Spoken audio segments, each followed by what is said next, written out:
Bitch!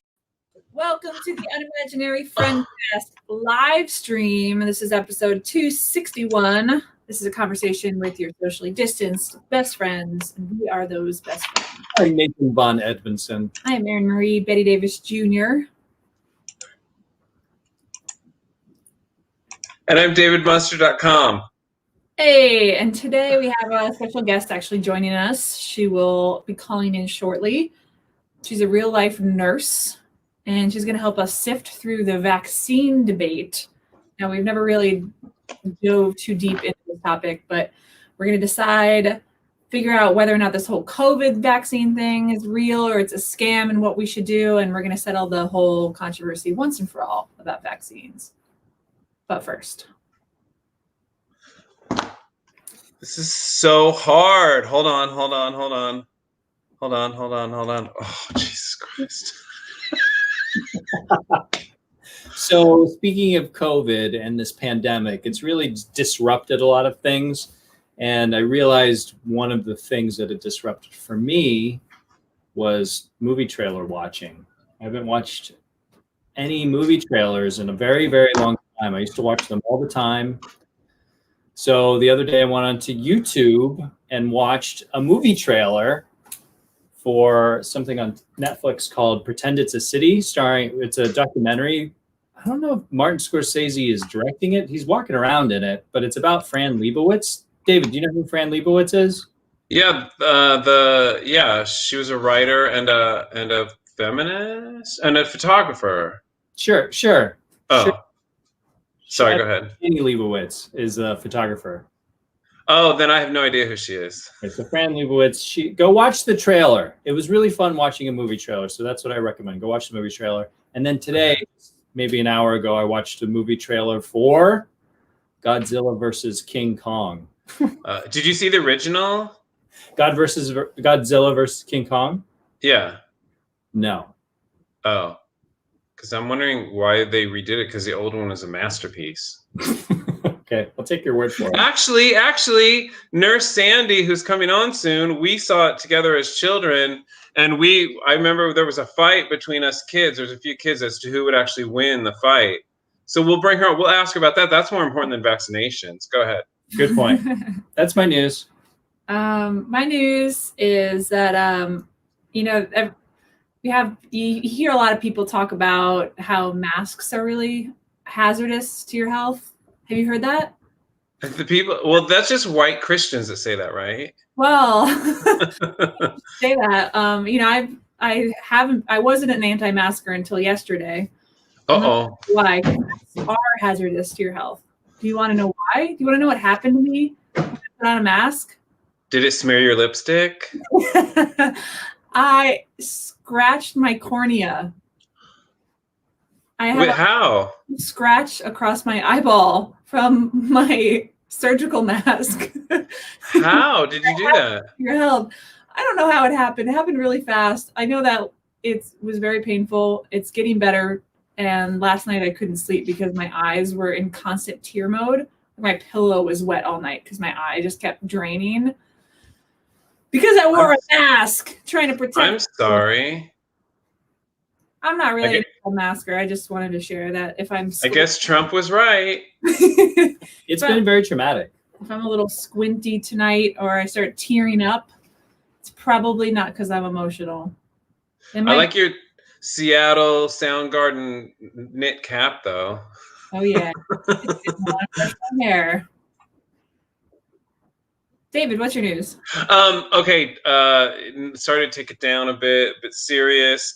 Danny Masterson, the Scientology rapist, was arraigned on January 20th, and which is a good sign that it'll probably go to trial.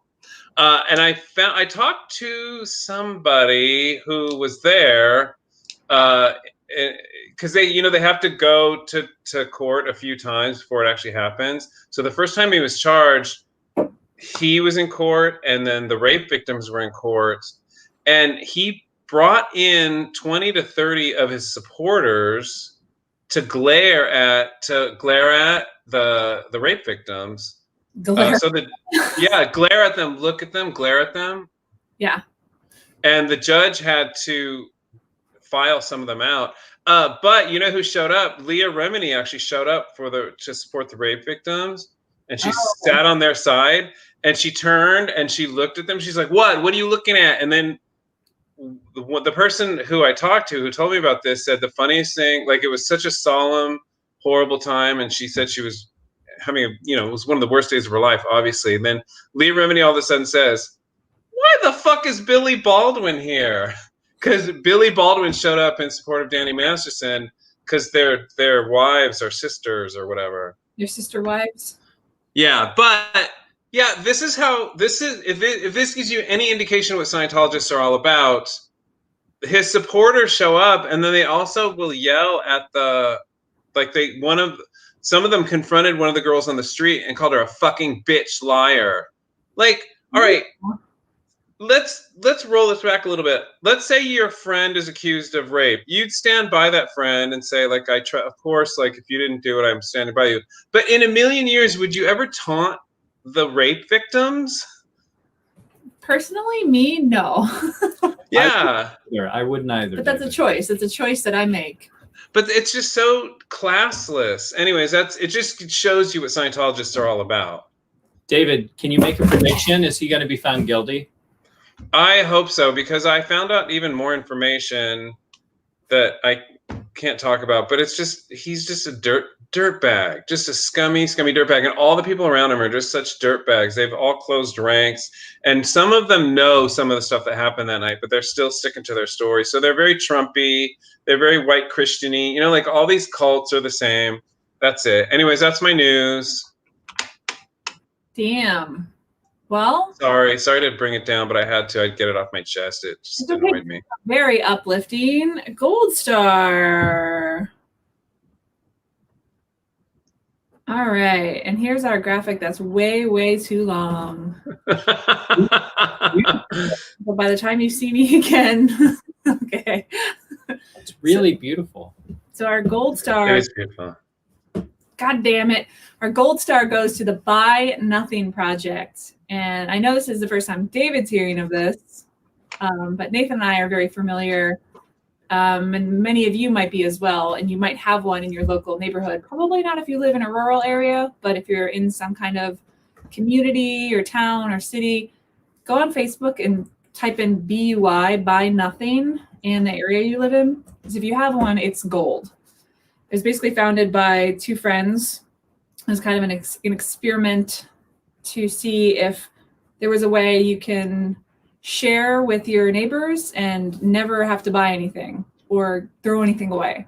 So everything, you can get everything from these groups? Pretty much. So the one in our neighborhood is booming, and we've gotten like 60% of the stuff we need to have for our baby on this Buy Nothing page is all free. It's stuff that just people don't need anymore. They pass it on, and when we don't need it anymore, we'll pass it on.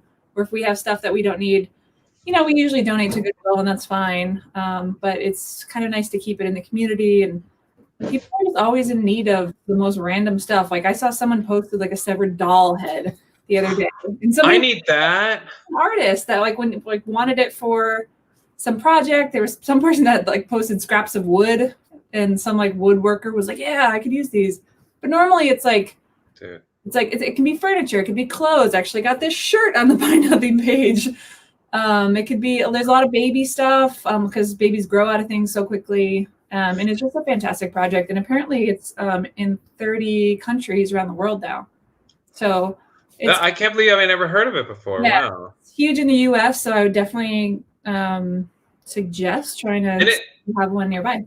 I gotta say, it's so smart for baby shit because the markup on baby crap is so high. It's just ridiculous. Really, I so grateful. We got some really expensive items too. Plus, they grow out of their clothing so quickly. It makes sense. Yeah, you're not going to keep it. Why would you keep it? Unless you plan on having another kid, but you don't know if it's going to be a boy or a girl. And too, we got I got a box of toys the other day, and if she hates them all, it doesn't matter. I didn't lose any money. I'll just gift them back to the community, and somebody else can see if their kids like it. But in reality, it's going to be all the toys she gets until she's 5. So she better be happy with it. Well, that's good, because until a child is 5, they prefer the boxes anyways to the toys. Ask any parent. We have Nurse Sandy coming on. She was a parent. She'll tell us. Yeah. That's actually, I think there's actually evidence that you can get your kid too many toys too early. But anyway, so congratulations to the 2 young ladies, Weasel and Rebecca. I'm all yay. Yay. I'm ready to talk about vaccines. Is Nurse Sandy here? Should we bring Nurse Sandy on? Are we ready, Nurse Sandy? Nurse Sandy, are you ready to come on? Let's do it. Here, 1, 2, 3. Bam, Jalam. Hey, Nurse Sandy, what's up? Welcome It's to Nurse the Sandy, podcast. everybody. Hi. It's great. Hello. We just got a little disconnection with our TV behind us, so we're figuring that out. But great to have you. Thank you for being here. I know you're very, very busy. Just got off. Well, Ran yeah, out. we had to push the podcast back because she was screwing around. What were you screwing around doing, Nurse Sandy? Giving vaccinations. She was giving COVID vaccinations to people. So why we had her on to talk about COVID vaccinations, I'll never know. You're actually giving the vaccines. And I did see a photo of you. You have been vaccinated, correct? Yeah, I've had both first and second rounds. Yeah. All right. Really? Did you get any side effects at all? Oh yeah. Ooh.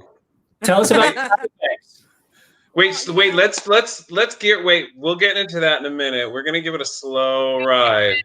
David's Gonna give it a cliffhanger. David's going to give you an introduction, and then we're going to move into it. We're gonna introduce Nurse Sandy. She's a BSN RN. I know what an RN is, but we don't know what a BSN is. She has 25 years experience. 25 years experience in an ER, when normally I think nurses and doctors only work like 5 to 10. And she has 8 years experience as a pre-surgical, pre-op transsexual. Wait, no, as a pre-op surgical services technician, right?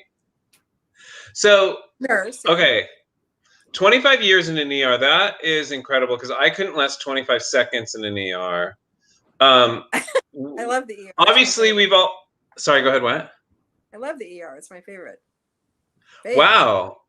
Okay, so we've all heard stories about it, but we're just going to, instead of like going through all the stories, we want to know your best ER story and your worst ER story really quickly. Me tell these stories. No, there's bad ones. You always want to hear about the doll head ones.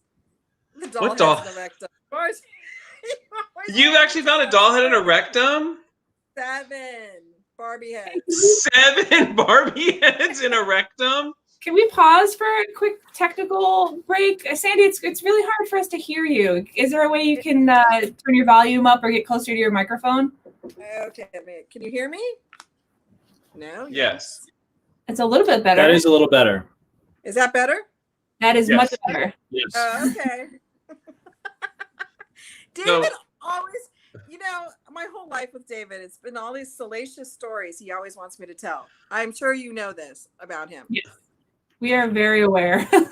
But she always has the salacious stories to tell, though. She okay, just in case our listeners didn't hear, she found 7 rectums in someone. I mean, 7 rectums. She found 7 Barbie heads in someone's rectum. Go. I didn't personally. I mean, I found them. The X-ray found them. I mean, I took an X-ray and there's 7 little heads. So people are sticking Barbie heads in their butts. Yeah, everybody to each his own. There's like. That's true. So what do you do about 7 Barbie? Is that surgery that you have to do, or? Yeah, they have to be removed. They can't stay.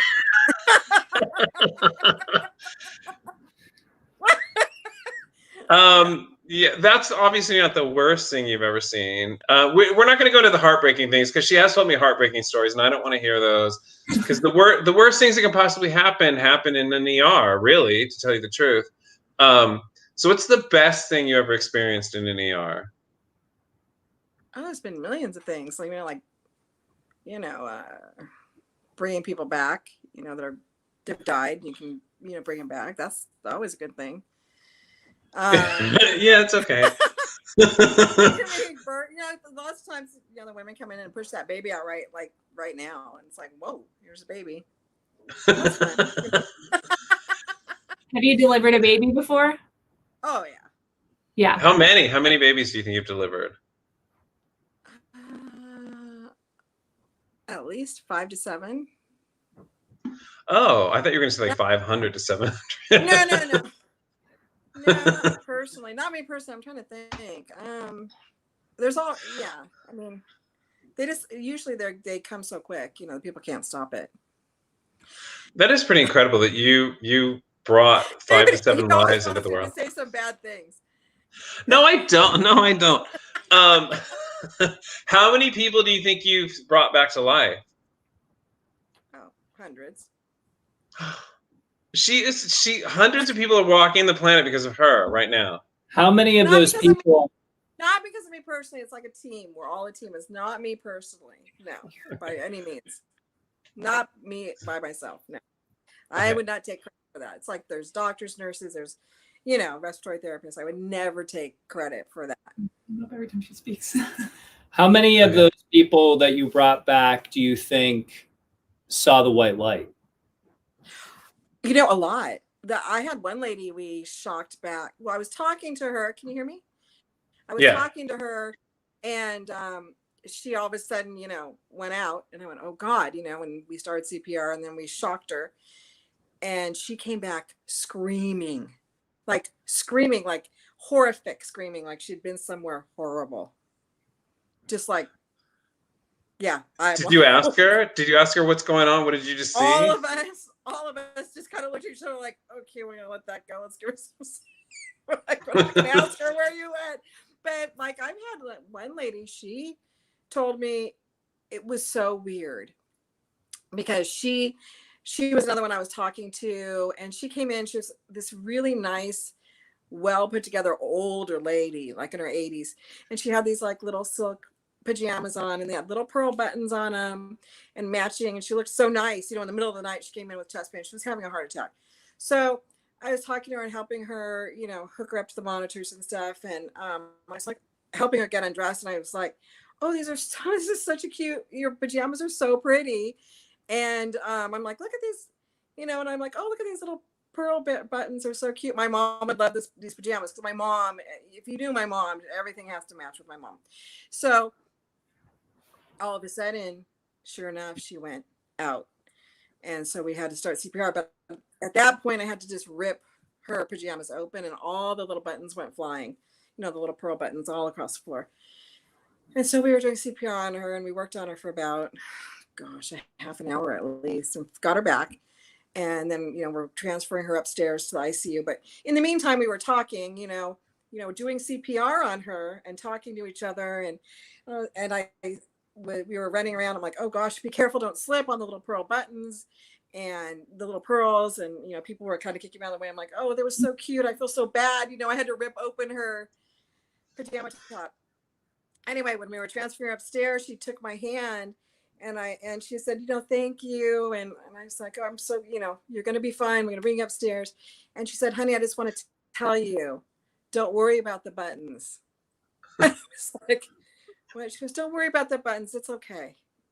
And I was in shock because that lady, we were doing CPR on her, and I was talking about, oh, well, those buttons were so pretty. I'm doing CPR and her pajamas were so cute.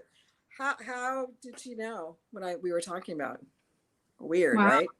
Yeah, that's. Did you ask her? You should ask her. Where were you? How did you see us? Well, no, we're rushing her up to the ICU, so we can't stop. I guess I'm just chat. So, Sandy, I have 2 questions. One real quick one, and one I feel like there's an elephant in the room. The first one is, have you ever scratched your eyeball wearing a surgical mask? And the second part of that question is, how do you know David? Because I think you guys have a history. We never met before. Yes. And you know what? They are detrimental, because I have scratched my eye, and they write up when I'm trying to start an IV, they write up, because I don't really have a bridge. And it's hard. You have to really push the mask. but it rides up into your eyes. And yes, I have scratched my eye. It's heinous. Oh my gosh, I cannot believe that another human has done that. I feel so much you're better. not the only one. It happens at work all the fribbing time. It's so annoying. And like, I'll have to stop putting an IV in just a second. I need to adjust my mask. Yeah, no, literally. It's stupid. Yeah. Oh, that's horrible. So what can Erin do about her scratched cornea? It'll heal on its own. It'll heal on its own. Just normal saline in there. Yeah. It's already feeling better now. The eye, you know what? The cornea heals in less than 24 hours. It's like, it's so resilient. So yeah. Wow. See, that's what's good about knowing a nurse is we'll go to her with stuff like, oh, what about scratch cornea? She's like, oh, it doesn't matter. It'll get over it. Like, she's what? So how do you guys know each other? Obviously, you go to her when you have questions. So we just met just now. I just clicked her on, and there she was. Yes. David is my cousin. Oh like God! No, don't no. Together. Yeah, and we had to wear hand-me-down clothes all the time. I was always wearing his clothes because he was older. He's older than me. Wait a minute. Do you remember us watching the original Godzilla versus sitting King Kong in the living room floor in Wabasso? That was our thing. We didn't get to watch TV as kids. I don't know, if anyone else did, but we didn't, except for like Saturday nights or whatever. And we'd watch like that's movie around with fire coming out. I was like, yeah. Now, do you remember there was a huge fight as to who would actually win? We got in a huge fight who would win, Godzilla versus King Kong, and I don't remember who. Anyways, that's all. Forget it. Doesn't matter. I was gonna. Anyway, we used to play roller derby. Oh my God. All right, listen, this is not medical. We should get into our main topic. I think our listeners are anxious. Yeah, we need to get into our main topic. Okay, this is what we're going to do, Sandy, the nurse Sandy. Erin has a whole bunch of anti-vax because Erin is white, lady, Christian Republican, and she's anti-vax. And she has a lot of facts about how bad vaccinations are. That's not. You're so silly. No, that's not true at all. I actually have. I don't know if you can see, but I actually have a Band-Aid on my arm because I got my Tdap vaccine today. So, would an anti-vaxxer do that, David? I'm sorry. Listen, did your parents vote for Trump? Okay, there we go. Only half of them. Uh-oh. No, it was interesting because I found that it was so easy to find information about vaccines and their importance and their efficacy. But it was really hard to find things about the anti-vax argument. Like, they're buried. I had to go like 8 Google screens in. There's not there's many, yeah. But I did find some interesting things that I just want to throw out there because not everything about the anti-vax movement has been bad. Can you believe it? Oh. Yeah. So they're apparently anti-vax people are normally described as like uneducated, like unsophisticated, lower economic, but they're not. So Sandy knows that. They're usually like more highly educated, older mothers tend to be the main demographic for that. And there's like a really wide spectrum, and they kind of lump everybody into an anti-vaxxer, but basically there's a spectrum of concerns. You can have the people that just accept it and don't ask any questions, all the way to the complete deniers. But in the middle, there's like, they call them vaccine hesitant parents that are just kind of skeptical and ask questions. They have people that don't hate vaccines, but they think the schedule is too rigorous and they delay the schedule. Or selectively vaccinate. They choose which ones they think are good or bad. So there's a whole spectrum of people within anti-vax movement. And the reason why this movement started, it seemed to be largely fear being one, misinformation being another, and mistrust, which is a big one. And it's something that I actually relate to a lot. Just suspicion about the government or the scientific community or healthcare. Maybe you've had a bad experience or anything within that world. So that's kind of driving all the anti-vax people. And then also social media has been huge. Right. Right. Find a Facebook group and everybody's spewing the same information, and all of a sudden you're like caught in a Fox News loop where all you hear is a certain type of news. Right. I think you have to listen to all the different news. You have to like educate yourself on that. I mean, especially if you're going to be a parent, on what you're going to give your kid and not give your kid. I mean, I would never push my ideals on anyone. If you don't want to get vaccinations, it's your prerogative. So in my view, I mean, I had a daughter, I vaccinated her. However, I didn't like her pediatrician. He would sneak up behind her and give it to her. Pissed me off. I'm like, you need to tell her what you're doing. Yeah. You need to tell her. I changed pediatricians too. So you need to tell her what you're doing. You can't just all of a sudden, and she hated him and she didn't trust him. Hello. How can you trust somebody that sneaks up behind you and like pokes you with a needle? Stabs you. And then makes your arm hurt for 2 days. Totally. And a lot of the anti-vaxxers think, there was some skepticism and, does it cause autism? Which the medical, all the stuff shows that it really that probably is not true at all. But with my daughter, I mean, you'll know once you have the baby that they get a lot of vaccinations. There's like a really rigorous schedule.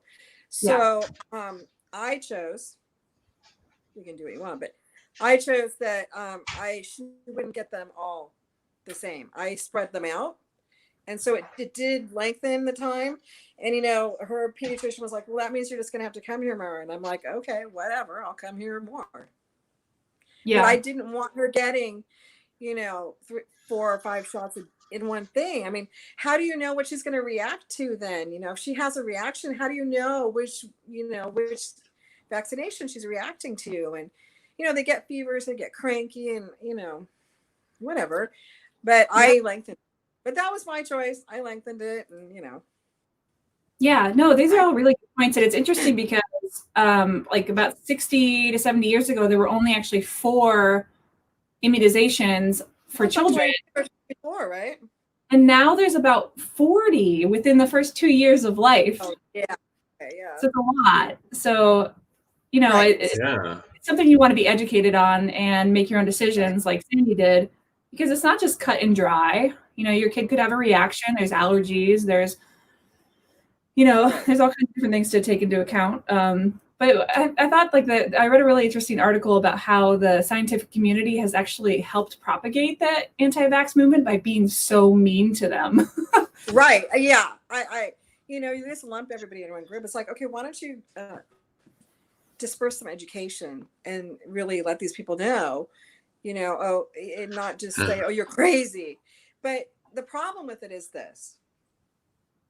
These people decide they don't want to vaccinate their children. So these diseases, are back. Polio's back. All these diseases are back when they were eradicated. And people say, oh, no, they're not. But if you go into a county hospital with, a big pediatric ward, you'll see all these horrific diseases that you didn't used to see.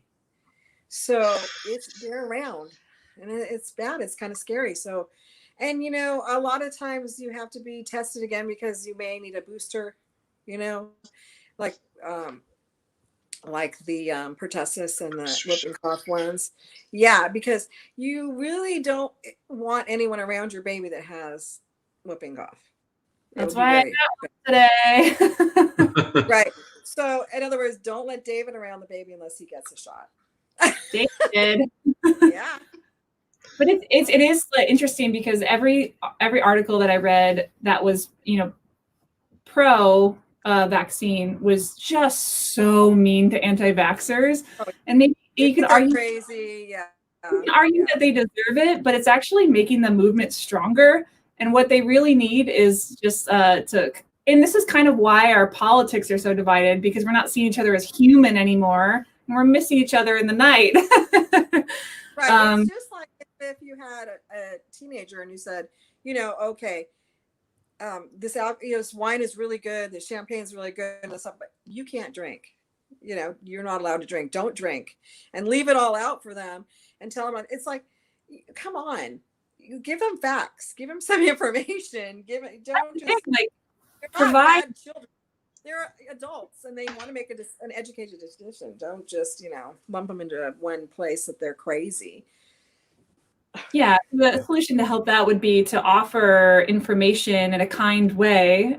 Obviously, Correct. people will do what they want with it, but there is reason why a lot of people have mistrust, especially for government and big pharma. And I think that's what we're seeing with the pharma COVID is scary. Big pharma And scary. I found some really interesting reasons why there's mistrust, but when you're done, I'll go on to that because I didn't realize this, but go ahead. The only other thing I want to say about like the positive aspects of the anti-vax movement, it's weird even, talking about this stuff, but and I thought these aren't my words, but it was an interesting argument, is that it's actually a promising feature of human development because it demonstrates a widespread tendency of individuals to think critically and independently rather than just accept and do whatever you're told. So I thought that was actually like an interesting point to consider, is that people are assuming that you're somewhere within that reasonable spectrum. You're probably doing a lot of your own research and coming to your own conclusions. Right. You're not just a sheep. You're not just a sheep. Yeah. Right. A bunch of sheep.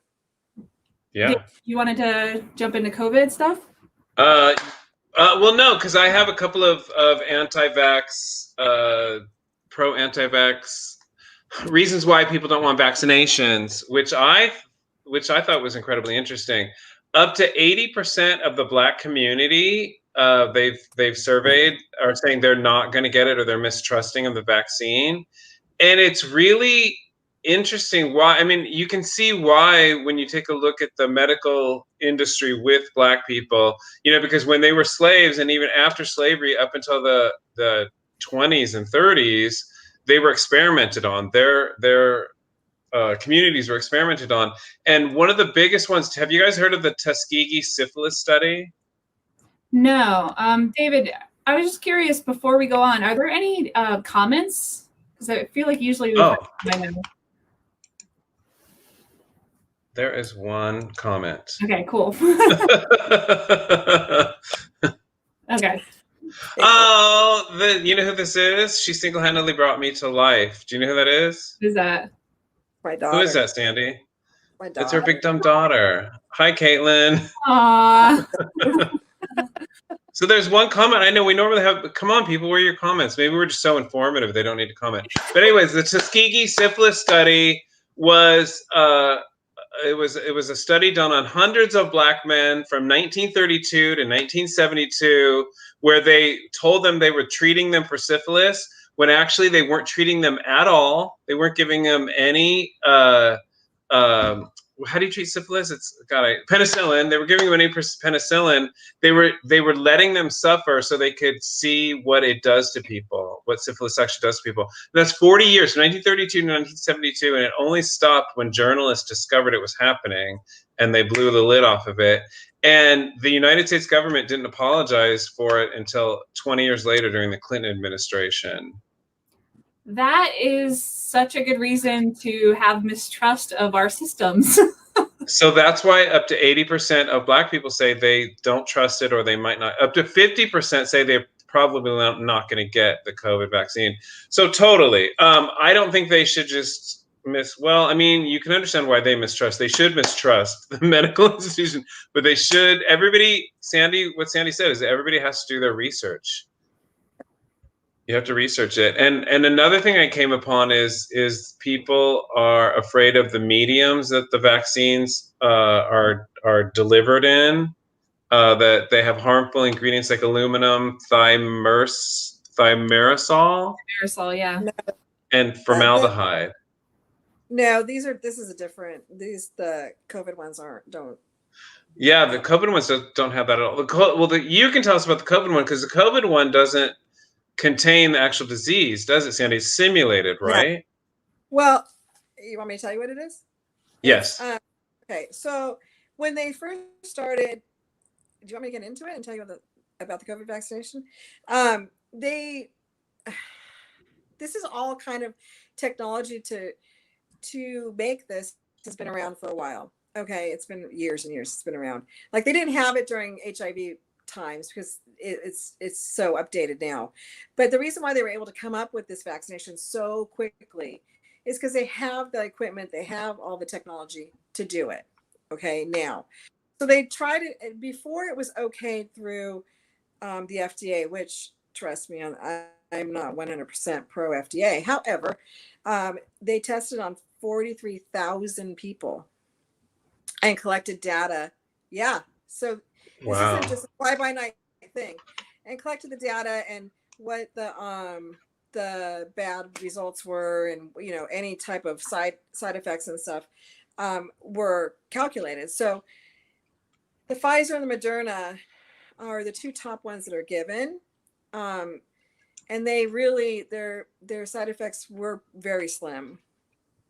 That's why it got okayed and pushed through so quickly, because they had a lot of people they used it on, and because of what it was. So what it is really is there's no live strain of this virus in the vaccination itself. What it is there's a small stretch of what's called RNA, and it's like part of DNA. So it's the RNA, it's the messenger RNA, which is, it's technically called mRNA. I know this sounds really technical, but, and when it gets into your body, it looks like the virus.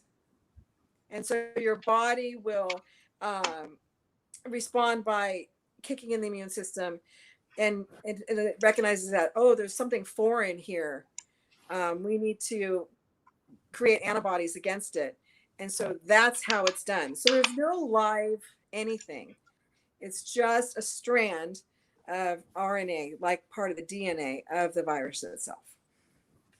And then the medium that it's put in is basically like normal saline. So there's no eggs. They used to like put eggs as a base for, a lot of these things. It's normal saline. There's potassium chloride. There's, I think it's magnesium phosphate, and there's some sucrose, some sugar, because that causes the virus to live. And then there's a lipid base, which makes that makes it kind of slippery and can slip into the cells easier. The RNA, so it identifies it quickly. Like no mercury or anything like that in the COVID vaccine. No. There's none of that, and that's it. So it's a very simple vaccination, actually, which is shocking, really. Wait. Isn't there a tracking device by Bill Gates in the vaccine? I know, that's what I've heard too. I heard that too. That kind of would be crazy, right? Because we get it. So this is my experience, you get it in a multi-dose vial. Okay. In the multi-dose vial, you can pull probably 7 to 8 doses out of one vial. So if you think about it, how can you be able to pull out, make sure that each one has a tracking device? You know what I mean? It's so crazy. Individual syringe, maybe? I know. Smart. Thanks. Bill Gates is going to give you a job. Thanks. Right. It's in a syringe. Yeah, I know, right? Yeah. But I received the vaccination. Most of the people, well, there is a huge amount of nurses that aren't getting it, by the way. I think it was like 40%. That refused to get it, you mean? Yeah. Because of what purpose? Like, what's the main complaint? They were scared of it. I don't know. I'm like, do your homework. Look about it. So we did our homework. There's a whole video on it and how it was made and what it is. And at some point, you just have to they didn't want to do it. They want to wait. But this is the problem. So medical staff were offered it first, right? Frontline workers. If you refuse it, you're put down at the bottom of the barrel. So you won't be receiving it until late this year. Being a medical person, and you're like hit with this daily. I think that a lot of people would change their mind, because a lot of people think, okay, even if I get COVID, it's not going to kill me. There's not a lot of people dying from it. There is. One person dying from anything is way too much, right? In my opinion. But see, how many people did it's 420,000, 420,000. Yeah, numbers aren't working. Right. And I read this thing. Wait, where is it? That in LA County right now, every minute 10 people test positive. Every 6 minutes someone dies.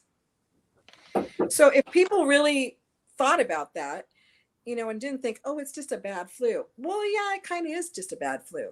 But this is the problem with it. I may get it, you may get it, someone else may get it, and we may be fine. I mean, I think I probably had it actually. And I was very sick. But it affected me differently. I've seen healthy people in the hospital. There's a nurse that I worked with down, you know, in my old job. She's been in the ICU and I think she's 3 weeks. She's just going home. I think she went home yesterday or today. And she has no health problems, you know, 50s, no issues, but it hit her so badly. And why? Why did it? You know, that's the not knowing. You don't know how it's going to affect you.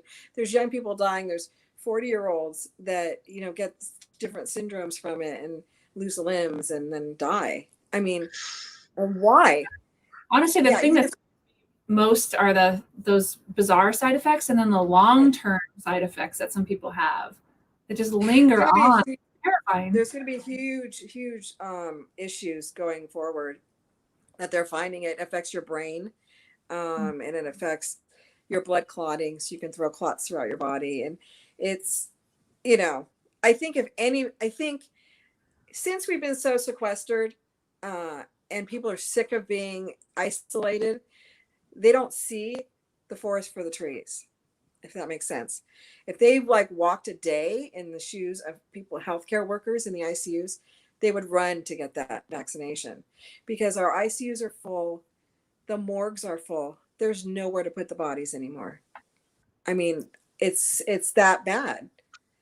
And, you know, they say, well, it's, you know, just a bad flu and it's just a flu season and blah, blah, blah. I agree. It could be, but it could be a lot worse. But when it's a normal flu season, it doesn't fill up our ERs. It doesn't fill up the ICUs.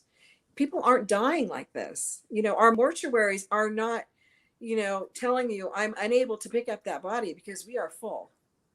You can't have funerals. I mean, it's that bad.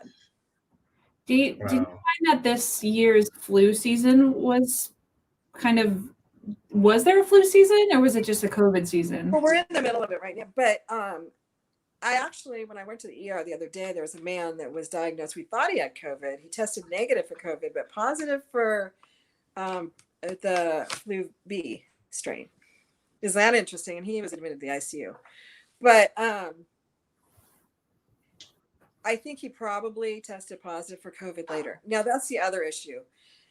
I don't really trust the testing per se, because you can test positive, negative, and then all of a sudden switch to positive. So you get a false sense of security, like, oh, no, I don't have COVID, you know, but really and truly you are contagious. You're just not testing positive for whatever reason. I don't know why.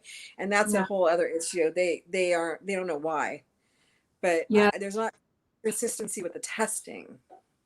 That's a big talking point on Fox News, which I've been watching like on and off to see what they're saying. I'm just interested in how they spin things. And a lot of what they're saying is like the tests just aren't accurate. That's what they're saying. They're not accurate. They're not. They're right. They're right. They're not accurate. I mean, I think that if you don't watch all news mediums, you're depriving yourself of important information. 100%. I mean, you have to, no matter how conservative or liberal you may be. I mean, they always say, you know, keep your enemies close to you. You need to know. You need to know what their thoughts are. You need to know how it's going, because, you know, you never know. You might agree with them. I mean, I am not one way either way. You know, I agree with a lot of things from here and there and pick and choose. And I think that's why, you know, we have to come together in the country. I mean, this is like another thing. I mean, here we are in this horrific pandemic, and people are not knowledgeable on the situation, and it's causing riots and all this craziness. It's sad, really. Yeah. Yeah, it's interesting that you said, the tests aren't accurate. To think about Fox News saying that, I imagine some of their conclusions based off of that would be misleading to some of their viewers. as a way to kind of cast it off as something that isn't a big deal. So I don't, none in the healthcare, we just assume everyone's positive. But the reason why it's like, if you're sick, I've seen people with all the symptoms of COVID and still test negative and like really ill. And you're like, okay, this cannot be the way it is. I mean, if people get sick or not tested, I mean, you know, really the testing, I'm not really like, who cares? If you're sick and you have the symptoms, you need treatment. I don't care if you test positive or not. I mean, you know, if you have all the hallmark signs, they're going to treat you anyway. Yeah, like an example I have a set of twins in my family, and they're young and they share everything all the time. One of them tested positive for COVID and the other didn't, and we were all kind of like, well, we're just going to assume that they both have it because it makes sense that absolutely. We assume everybody's positive, and so we have to wear the garb constantly. You know, it's like, but you know, what are you gonna do? You have to protect yourself. Yeah, and you're still not. You're not 100% protected anyway with all that stuff on. So, I know. So you just do what you can do. I mean, I hope I don't bring it home to my family, or you know, because that would be awful. A big question I have, and between Nathan and I, we've done hours worth of research trying to find the answer, and I don't think there's an answer, but I want to ask you just in case. Once you've either had COVID or have gotten the vaccine, there is some level of immunity with both. Can you still pass it? Can you still acquire it and spread it if you have immunity? Yeah. I mean, because you can get COVID more than once. I mean, it's like getting the flu or a cold more than once. You can get it more than once. Your chances of getting, I mean, you're like 95% after the second dose, and after the 2 weeks where your body builds up the immunity, you're like 95% protected against it, which in my book is pretty good, because what I've seen has been, you know, horrible things. It was why I opted to get it. The flu vaccination, I'm like, I only get it because I have to get it. If I didn't have to get it, I probably wouldn't get it. Really? Is it because it's not effective, or? Well, okay, so the flu vaccination is a totally different ball of wax. The flu vaccination works like this. There's a bunch of different flus. So that's a handful of flus. And then they have like little pieces of them, you know, where they store all these horrific diseases, right? So they guesstimate, they look around, because it's cyclic on when they, you know, they spring back up again. So the scientists, you know, they sit around, and I don't know, it's a crapshoot in my book, but they decide, okay, you know what, we think this year, this flu is going to be what's going to hit us the worst. And so they make those vaccinations. You know, I think they mix them with, like, I think there's like up to 3 different, and so you're covered like on a spectrum. Sometimes they don't get it right, and the vaccination is worthless. Sometimes they get it right, and you know, it does help people. But you know, fighting the flu is just like COVID. I mean, wash your hands. You know, don't, you know, stay away from people that are coughing, or you know, cover your mouth when you're coughing, or what have you. But I never really got the flu shot until I had to. And if I didn't get the flu shot, and when I worked, I'd have to wear a mask, and that's before everybody had a mask. You know, which is, you know, how horrible that is. So I ended up getting it. You know, I had to be one of the sheep, basically. Well, if it's required for your job, you're not a sheep. You do it. At some point, you just have to be a sheep. I don't know. I can't be the wolf all the time. Oh. Well, like where I kind of fall under the spectrum is, yeah, I'm pregnant at the moment, for any listeners that didn't know that. And I opted not to get the flu shot. I did a lot of research, and we're basically 100% quarantined. We see no other humans or leave the house. We both work from home. And by the time baby's born, it's going to be towards the end of flu season. And I just opted not to do it. I've never gotten one before. So I was kind of like, maybe I don't want to do this for the first time while I'm pregnant. I don't, like, never had one. So, but it was like, I wasn't just ignorant about it or put anyone at risk. It was something I really thought about and researched, and it's what I did. I think I think right now we're so quarantined. I don't blame you for not getting the flu shot. It's like you're pregnant. I wouldn't want to introduce. That's just in my opinion. I don't want anyone to think just because I'm a nurse and have all this knowledge to follow what I say. But me personally, if I was pregnant and I'm quarantined and I'm not seeing anybody, I probably wouldn't have got the flu shot. Why introduce something else into my body when I'm carrying something that I'm trying to protect? I mean, as it is being pregnant in this time, kudos to you. I mean, Uh-oh. I'm telling you this only because it's such a nightmare. You know, when you used to be pregnant, you go and then the mom and the dad are there and you get to see the ultrasounds. Now it's not like that. I mean, it's like they just cast the guy out like, okay, whatever. You may have donated something or not, but only the mom can come in. Only mom can get ultrasounds and only mom, you know, I think it's horrific. Yeah. It's terrible. You guys are in the same household. He's not going to give you anything that he hasn't given you if he had it. I think it's ridiculous they don't let the fathers in the room for the ultrasounds and all that stuff. That's half their DNA. Hello, that's their child too. Just because it's not in their body doesn't. I've talked to a lot of L&D nurses. They feel absolutely the same. I agree, Sandy. Yeah, and then before you deliver, they will test you for COVID. Now, I have taken care of some moms that are positive for COVID. So right now, you need to stay away from everybody. Literally, really. I mean, you need to be really, really careful because you don't want to get COVID and be pregnant. What how would it affect a pregnant person differently than a regular person? We'll call them. Not that it would affect you differently. It's just that you know it is being pregnant anyway. You know, and then being sick on top of that.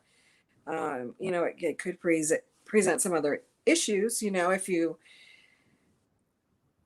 just don't take any chances. And you know, I'm sure that both of you don't take chances because you both probably feel the same. But yeah, and you know, they let the dad go in for the birth. Now they are. Thankfully. They didn't before. But you're gonna go in for the birth? Hey, I'd be like, you got yourself into this, you take care of it. I didn't get myself into it. Excuse me. Are you sure? I think yeah, 50-50, babe. Pretty sure. You know, David doesn't know any of this because he's a Vestal virgin, so you know. Ooh. I just want to say that we have a lovely Christina Manzanares that says, thank you, Sandy, for all the info. And we want to hear more from lovely Caitlin Mulcahy. I want to say something, Caitlin. All right, go ahead. So what else do you want to know about the vaccine? Yeah. So I didn't personally give, but Friday we gave like over 300 vaccinations. Today we gave over 300 vaccinations, and to anybody. There's one thing I'm not real happy about with the vaccination paperwork. And this is all my opinion. And this is all, I know it's for the bean counters, you know, that keep track of everything. It's pretty vague. That they don't ask any medical issues or anything, but they do ask you two things that kind of annoyed me. And I'm like, I wouldn't answer them. They ask you your ethnicity and they ask you your sex. Why? What does it matter? Is that just for like data research to kind of figure out demographic, how people are responding? Probably for the CDC. CDC, it's on their paperwork, yeah. Yeah. But, and you know, and I don't know if that's for claim, you know, for claims to make sure minorities are getting it equally. And I have to tell you, there's no, where I'm giving it, there's no, you call, you sign up and you go, get your time and get the shot. I mean, it doesn't matter who you are, where you are, whatever. But there is some glitches. I mean, if you don't have a computer, you can't sign up, right? So a lot of elderly people can't work. I mean, my dad doesn't even have like a smartphone. So, Caitlin, what does he have? Does he still have a flip phone? Oh, no. My dad has a jitterbug. I'm not sure what that is. It's this thing. It's a flip phone with ginormous buttons.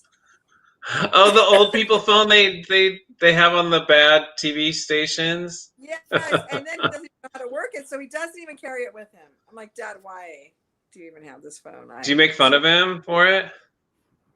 Yeah. It's Okay, stupid. good. So, Sandy, I don't want to jump too far ahead, but I feel like the big burning question is, what's your prediction? Are we gonna, with the amount of people who are saying no, is this going to be, how long do you think it's going to be around in its current state that it's affecting us? And the other question I have is, do you think it's going to be like the flu vaccine in that it's cyclical and we're doing it every year or every few years? Okay, so that's a good question. They don't know right now. They don't know how long your immunity will last from it. I think that they didn't, possibly, I don't know if this is true or not, but they probably didn't delve into that because they just wanted to get the vaccination. How long it lasts, they can deal with that later, as long as they can get something on the on the books now. They don't know, but they're assuming you'll need a booster. Yeah, they're assuming that at some point down the road you'll need a booster. I don't know. Does that mean just one booster, or is that like a yearly thing that you would do? They don't know. I don't know, Okay. because they don't know how long the immunity will last. But this is a scary virus. I mean, I'm not sugarcoating it. I'm not kidding. It's a scary virus, and how sick people are is very frightening, and the way it reacts in people is frightening.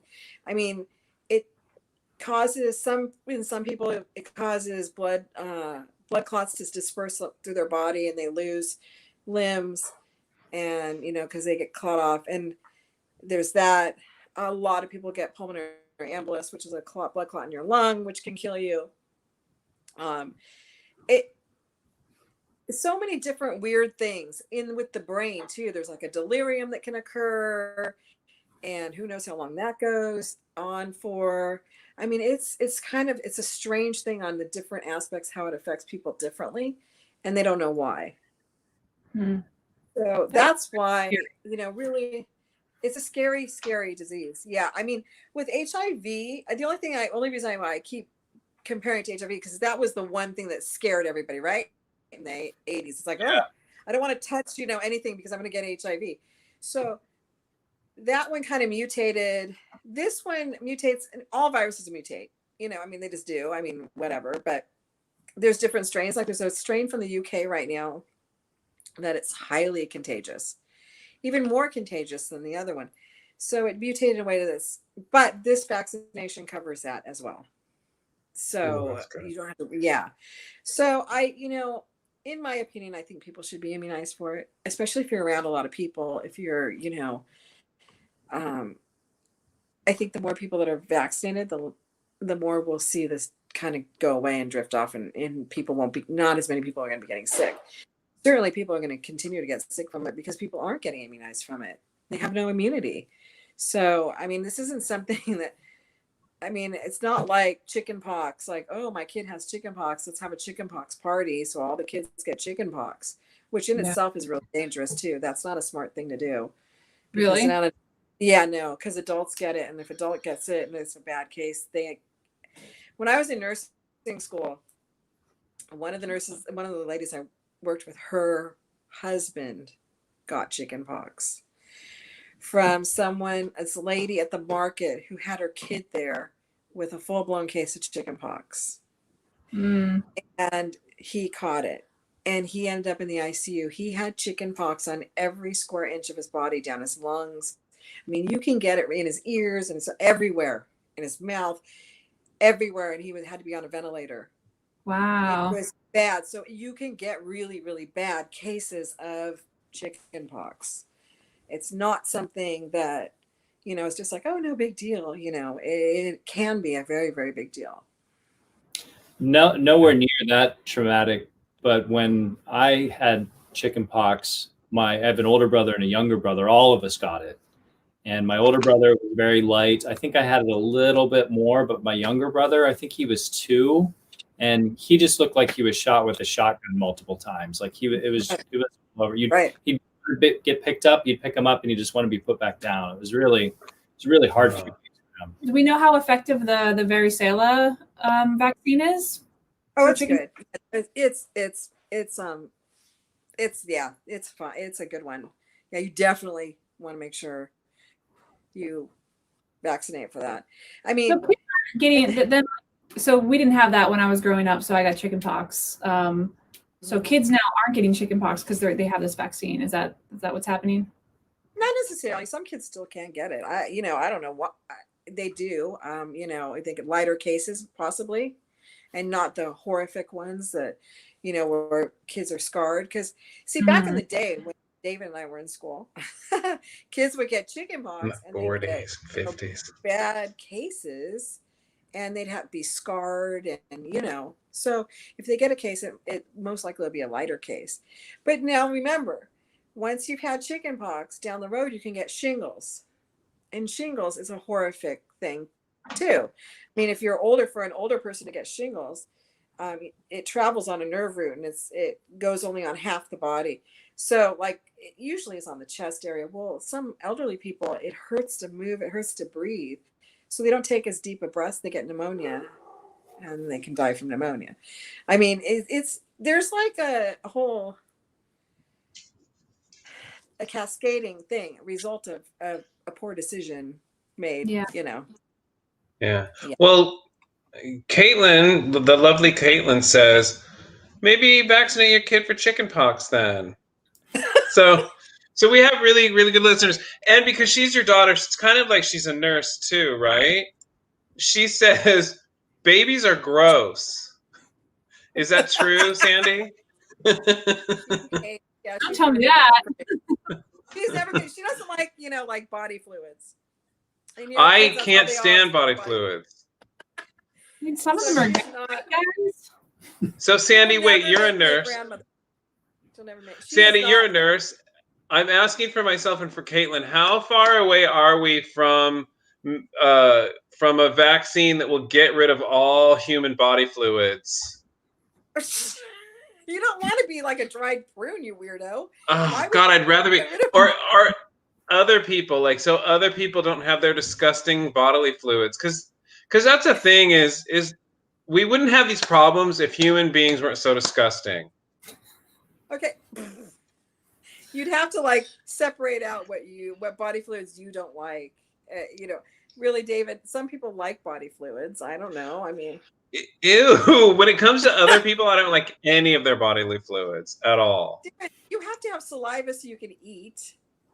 See, Caitlin agrees with me. Incredible solution, David. See? All right. Whatever with her. Caitlin's smart. She can figure it out. She'll figure it out. Okay. Good luck with that, David.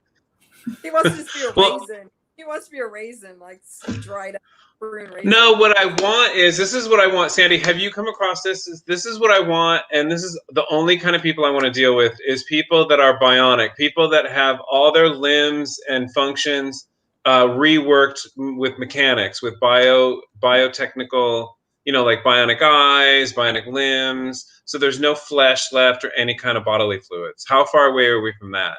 He wants to live on the Bionic Man. He loves Jamie. Yeah, he wants to be her. Right? With the ear in here. Yeah, okay, whatever. David. No, in the eyes and stuff. Oh, we have a listener that says bodily fluids are a menace to society, and it's true. Bodily fluids are causing this frickin' virus to be spread. I think it's time to vote. So we have. Well, wait, no. I have one more thing, really fast, because I didn't get to do any of the pros. Just really fast, 2 minutes, and Sandy will back me up on this. The pros are that, like she said, a lot of diseases have been basically wiped out, from whooping cough to pertussis, whatever that is, to rubella, smallpox, and these are things that would kill people. But it also says that the one site said that vaccines have wiped out measles, chickenpox, and the flu, which I don't agree with that. But maybe has it lessened them? Yes. Well, measles are coming back now because people aren't vaccinated. Yeah, and because they're having measles parties. And I don't know if you know this, Sandy, but Nathan's mother got polio, and she was one of Jonas Salk's kids. Right. Yeah. You knew that? Caitlin's dad, mother had polio as well. Oh wow! Do you think they know each other? I don't think so. I don't know, David. Well, I mean, so I mean, because you don't come across a lot of people who have polio. So it's like the vaccine obviously did its job. Yeah, it did. You know, and the measles, the bad thing with measles is it does come around. And you heard a few years ago, if you remember, there was some colleges where the basketball teams, because they're so close together, the whole basketball team, I don't remember what school it was, got almost the whole basketball team got measles. Now, the problem with measles is this: it can make you sterile. Ooh. What do I care? Boys could have been sterile. I'm sure that they've, you know, probably tested them because, yeah. So it can affect you in that way. That would be a good thing, according to David, because he hates bodily fluids. And Caitlin doesn't care if she's sterile. You still have fluids. They're just you don't have live swimmers. Ew. Ew, people are so gross. Okay, really. I had to grow up with this thing, really. All right, listen. So Aaron is getting antsy. We got to vote on whether human beings should get the vaccine. So if you have comments, you better make them now. Hold on. There's the whole vaccine spectrum, like whether or not people should get vaccinated, and then there's the COVID vaccine. So I think we should just address both, just to be all right. Okay. All right. So let's go. Right. How you want to do this, Aaron? Go. Vote. Wait, what? Yeah, everybody comment. We want your comments on vaccines. Should we get them? COVID vaccine, should we get them? Caitlin says, sounds good to me. I think she's talking about being sterile, but I think ooh, wait, you guys see this? We have a comment that will set you on fire. Can you read that, Nathan? You have a good voice. Yeah, I'll read it. Is there a specific vaccine that you or are others in the healthcare industry are leaning towards? Should I get the Johnson & Johnson one over Moderna if I have the option? Are there pros and cons, or should I basically view them all as the same? Great question. Okay. Does Johnson & Johnson have a vaccine? Soon, I think. Okay. Yeah, it's the well, then there's the Pfizer or the Moderna. I was leaning towards the Pfizer because it didn't have as many side effects. It didn't have as many bad results. Like I think one was covered. I want to say 95% and maybe 90. There was a difference, but at my work they offered Pfizer, so I didn't have an option. So that's why I took that. Moderna had an issue just recently, if you remember, where they had some bad batch of vaccine. Yeah. And they've remedied that. So I haven't heard anything bad about it since. And they are pushing that they've remedied it and they've been giving it, and there hasn't been, issue so far. People are getting side effects from the Moderna vaccine, right? Yeah. Right. It was a bad batch. So they've fixed it, and so they claim, and so I mean there's that whole joke that Pfizer also makes Viagra, so how could the Pfizer one be bad, right? So I don't know, I leaned toward Pfizer, but that's the opinion. They're closely related. It's not like it's that big of a deal. It's not that big. It's not that complicated of a virus to make it so like, oh, this one's doing it right and this one's not.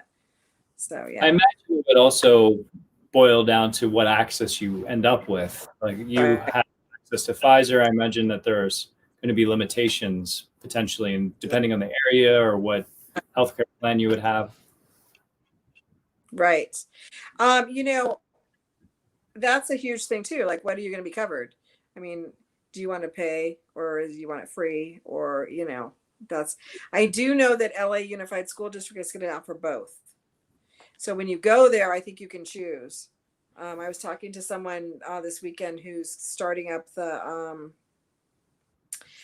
just starting from the ground up on the whole vaccination program for LA LA Unified School District, and they're going to try to figure out how to do the computer wise and stuff. But they have both Moderna and Pfizer, so I think you can choose with them. But that's why I lean towards Pfizer. Okay, yeah, I think I heard today on the news that there is a provider who their vaccine didn't work. So there's so many companies trying to get this out there. Right. So there's going to be some duds apparently. So. Right. Well, you want to go with a big name. I mean, like Pfizer or Moderna. Those are big companies. Those are big. They have the access to do the appropriate scientific workings to make the vaccination. I mean, these other ones, and I don't know. I don't want one from another. Other places, maybe other countries and stuff, may not have as stringent of protocols, so you want to be mindful of that. But in my opinion. Well, we have one vote already from a listener. CV Actor Traveler says, vaccinate. Any ads and enjoy your fluids. So I would say vaccinate, but be a skeptic, be a healthy skeptic. So right. I would say never take anything without doing your research, even if you know you're going to take it. And I would say that for any medication, for any procedure you get, for anything that you're offered, just look it up for yourself and find the research. That's what I did. Look at that's Sounds good. Prove it. I looked up a lot of information about pertussis, and I was like, I don't want my baby to get whooping cough. It's just not worth it. Yeah, I mean, obviously, in my opinion, I think you should vaccinate, but I think that you shouldn't do it blindly. I think whatever you do, whatever doctor you go to, whatever medication they prescribe you, don't just take it with a blind eye. I mean, you can't. You have to not. I mean, knowledge is power, right? I mean, you want to empower yourself about your own body and your own, what the heck are they putting in you? Because, you've heard the horrible things that have happened to people that didn't know and they were just pushed to do things. And it doesn't have to be that way. There's so much knowledge out there. It's the computer age. You can just find anything out. I would say, but I felt comfortable getting vaccinated. Now I'm supposedly, got 100% immunity to, well, it's 95%, but whatever. But I'm still around so many COVID positive patients. It's scary. Mm-hmm. I can imagine it'd be scary. I'm glad you said that, because that's what we've been saying on this show for a long time, that anyone who follows their doctor blindly gets what they deserve. You should always educate yourself on anything that you're going to do. Yeah. Oh, yeah. I don't like doctors. I think also. You don't like doctors? I say that all the time too. I mean, not all of them. I have some that I love dearly. However, just a blind eye, just because you're a doctor, just because you have an MD behind you, does not mean you're trustworthy by any means. Cheers to that. Thank you, Sandy.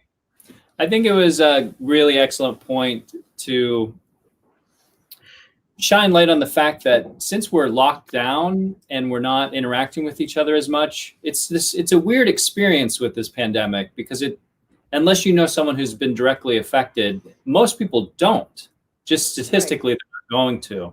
And we can see the numbers on TV and we can hear people say, how terrible it is. But yeah, the fact that we're not seeing what the frontline workers such as you are seeing in the hospitals and in the morgues, it's wise for people to consider that and really take into effect what it can do to people, what the real risk is potentially.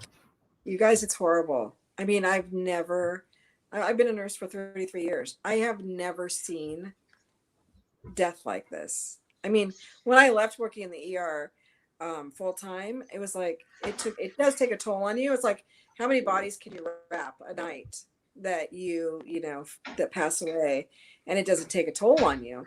And it did. It took a toll on me. So I, decided to leave. I'm just like, okay, I've had enough. However, it's not like that now. It's like, you're not just wrapping a body a day. They're wrapping like 6 bodies a day, or, and there's nowhere to put these. So we have to get refrigerated trailers. Oh God. Pack the ice. Yeah. I mean, there's no space for these people. And it's hidden away. You don't really know. You don't know that there's a semi trailer in the back of the hospital. You don't really see it when you're driving around. You don't when you go to the market, when you're going to want to go to the restaurant for takeout. You don't see those trailers, but in those trailers are dead bodies because there's nowhere to put them. That sounds like a horror movie. Yeah. It is a horror movie, and these people, and where I'm working now, this is a newer job for me. There was a employee there, and he, I think on a Thursday, didn't feel well, took off Friday, was having difficulty breathing. Saturday, he went to the emergency room and he died Sunday. Wow, that's sad. I think he was in his late 50s. I don't know what kind of medical problems he had, but he worked full time. He wasn't like, just sedentary, not working. He was working, and he died that quickly.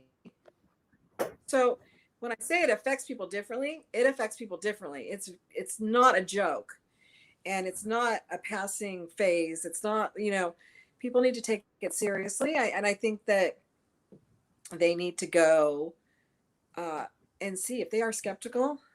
They need to go see how horrific it really is. Go to the ER. Go see that 90 to 95% of people in the emergency room have some sort of COVID problem right now. I mean, it's sad. And I always said when my daughter was younger, if I ever caught her drinking and driving or doing any of that stuff, I would take her to the ER with me on a weekend night so she can see how people are affected from alcohol. It doesn't mean to say I don't drink, but in one night in a room, you have someone who got into a car crash because they had been drinking. You have the police bringing them in for an okay to book. You have someone with end-stage liver disease. You have someone that tripped and fell and broke their wrist because they were drunk. I mean, all the different aspects of it. So it's kind of the same thing, if that makes sense. There's different things that occur because of this virus, right? So yeah. I think that people need to educate themselves. You don't believe it? Go to the ER. You'll see it. Wow. Well, we have another vote. Caitlin says vaccinate because my mom says so. David and Nathan. I vote vaccinate. Vaccinate. But why? Yeah. Do your research. Yes. Figure out what you're putting in your body. You might as well be smart. Yeah. Yeah, I agree. I knew some other parents too who said the same thing that Sandy did. They're like, oh my God, there's a million vaccines. They did the research on how to give which ones when instead of just giving it all at once. I think it's true. Yeah, vaccinate. And then they said there was a couple that they didn't do because of, I don't remember what reason. But with COVID, I think it's not only great to vaccinate because of everything Sandy said. My God, she's in the ER. This is amazing that we had her on because we don't know these things. It's also because it's an incredible scientific breakthrough. The way they developed it, that how it simulates COVID, it's amazing. If you read up about it, it's amazing, and it kind of foretells a good future for medicine. I feel like. What do you think, Sandy? Yeah, it's remarkable. I mean, to be honest with you, I was a little nervous because it came so quickly. But when I read the information about it, and I saw, well, really, it hasn't come that quickly because it was there for longer, and they got on it. The best mind, best equipment. I mean, you have machines that do all this stuff too, and they tried it out on 43,000 people. That's not a small sampling. That's a huge sampling. And to document all the risk factors that go in with it, and then to document whatever bad adverse reactions occurred. I mean, and to minimize them in certain ways, to adjust things, and to get it down that quickly is pretty remarkable. Yeah, You've said this twice, and I just want to hit it again because I think it's so important. Because this is the big fear: is like, what is it? It happens so quickly. It's going to be risky. There must be risks, but as you said, the technology for how they developed this. So basically, the recipe. They've been working on the recipe for so long, and they took out the primary ingredient for that other vaccine, and they were able to put in this vaccine's primary ingredient so that the recipe works for it. Isn't that pretty much how it is? Kind of. It's the way the machines are developed that they can do it. They can put whatever and splice things and take them apart, and it's not. it's technology that we've had. So it's not like that new of technology, really. I mean, in the recent past. So yeah, and then to be able to splice part of the DNA into the RNA, if you understand what that is, and then the messenger part of it that actually goes to the cells and slips into the cell to make it seem like, oh, this is a foreign invader. You know, this is something we need to build antibodies to fight. It's like a little battle. The whole COVID thing is like a battle. We're going to win, we're going to lose. There's going to be some casualties. But if you know how to fight the war, then you're better off. You know, I mean, you're not fighting, you're not going to a gunfight with, a stick. I mean, if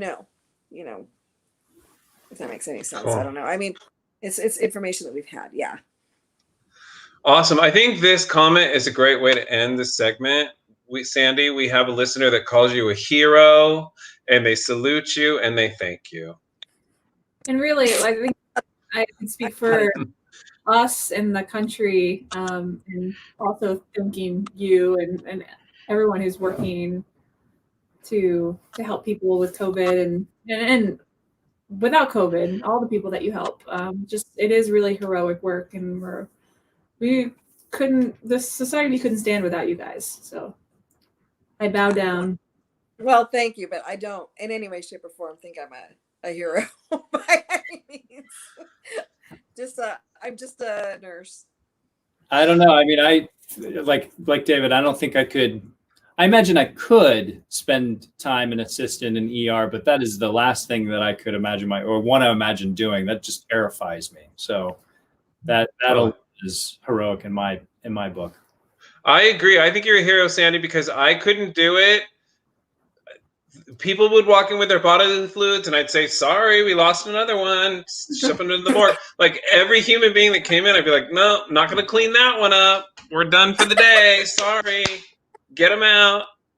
So thank you for doing the disgusting jobs that I would not do or could not. I couldn't do. I'd be like, "Bleh," and then be done. He's always been like this too with the fluid thing. Well, it's disgusting. I mean, Sandy, I do want to say one thing, that Sandy has such a high level of tolerance that it's what is the word? It's admirable. Like, yeah, I remember when she went in, I think you were 18 when you started nursing school, and she saw the cadavers, and we were like, "Oh my God." And she was like, "Yeah, it's like spaghetti. It's no big deal." And it's like, wow. Anyway. People just can handle it. Yeah. David was so excited because when I went to school and became an LVN first, when I got my LVN, I was 19. So he used to sing that, teenage enema nurses in bondage to me. So he was so excited that I was 19 and I was actually a nurse, She was a teenage enema nurse. And did you have to give an enema when you were 19? I'm sure I gave many. We have another listener that says, "Thank you so much, Nurse Sandy, for informing us and for putting up with David." That's true heroic work. Yeah, that's very heroic. Oh my God, you should do a show on David as a child, on what it was like as David as a child. He was adorable. David was adorable as a child. Sandy, thank you so much. Yeah, we have another listener that says, "Thank you so much, Nurse Sandy." Go ahead. You're welcome. Yeah. You should do a show. You should do a show on David as a child. Yeah, we might have to do that. I think that's a good idea. Yeah. About why he was adorable. But Sandy, I know you've had a long day at work, so I'll let you go, put your feet up, and get some much needed R&R. Thank you. Yeah. Thank you, Sandy. We'll have you back on to tell nurse stories because she has a lot of amazing nurse stories. You hear more of those. It's been a real pleasure, Sandy. Thank you. Thank you, Sandra. Thank you, Snoddergrass. Right. Oh, wasn't that nice? How nice was that? Absolutely lovely in every way. She laughs. She scared me a bit. Like I've been taking this seriously, but I'm like, I'm gonna really take this seriously. I like having her as a nurse that I can talk to because she doesn't pull punches. like when it's bullshit, she'd be like, it's bullshit. But like when it COVID, like I was like, is this COVID bullshit? And she's like, no. Like, and she would just lay it on the line like she did with us. It's like, look, you can take your chances, but I've seen people go like that. Yeah. So it's like, I like that. I like when people talk like her in the medical industry, because you know where you stand. And she, you heard her when she didn't know, she said she didn't know, which I wish more medical people would say, I just don't know. Yeah. It would help us out so much. Anyways.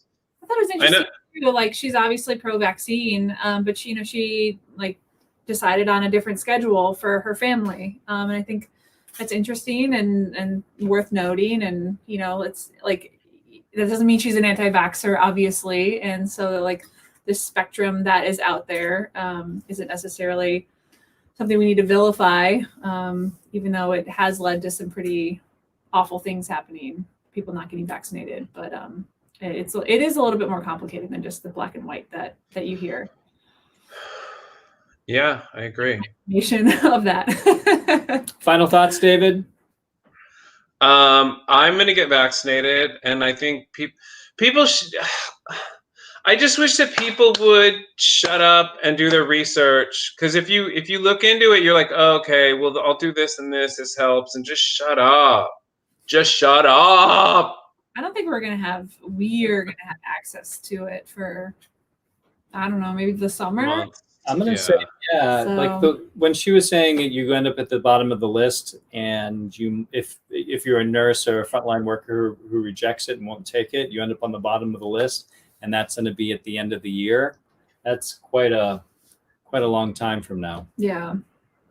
So, yeah. But I think if the opportunity pops up, I will certainly take it very seriously.